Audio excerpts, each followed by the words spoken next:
Police ठाण्यामध्ये काल एक प्रकार घडला होता। एक शशिकांत दांडेकर ह्या व्यक्तीची गाय हरवली होती, चोरीला गेली होती। या संदर्भात त्यांनी शोधून त्या गायीचे अवशेष त्याला एका नदीच्या देवना नदीच्या ठिकाणी मिळाले। त्यावरून त्यांनी पोलीस ठाण्यात तक्रार दिल्याने त्या संदर्भातचा एक गुन्हा दाखल झालेला आहे आणि या गुन्ह्याचा तातडीने खेड पोलीस स्टेशनने तपास सुरू केला।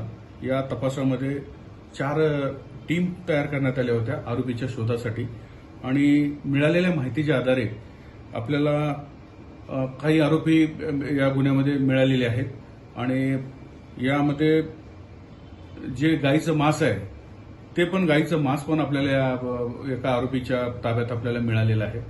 त्याचप्रमाणे गायीचं म्हणता येणार नाही पण एक मांस मिळालेलं आहे, ते पुढे नंतर आपल्याला चेकिंगला पाठवल्यानंतर आपल्याला ती माहिती समजून जाईल, परंतु एक मांस मिळालेला आहे। त्याचप्रमाणे एक जिवंत बैल देखील आपण त्या ठिकाणी आपल्याला माहितीच्या आधारे मिळालेला आहे आणि या संदर्भानं जे आरोपी गुन्ह्यात आणखी असतील त्या सर्व आरोपींना आम्ही अटक करीत आहोत आणि त्याच्यावर कडक कारवाई केली जाईल।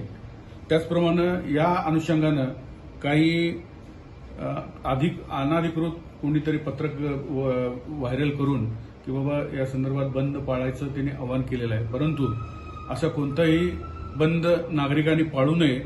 त्याचप्रमाणे लोकांनी कोणत्याही अफवावर विश्वास ठेवू नये आणि शांतता पाळावी। खेड एक शांततेचं प्रतीक असलेलं शहर आहे आणि याच्यामध्ये कोणत्याही प्रकारचा कायदा सुव्यवस्थेचा प्रश्न निर्माण होऊ दिला जाणार नाही आणि असं कोणी काही करत असेल तर कडक कारवाई केली जाईल। धन्यवाद।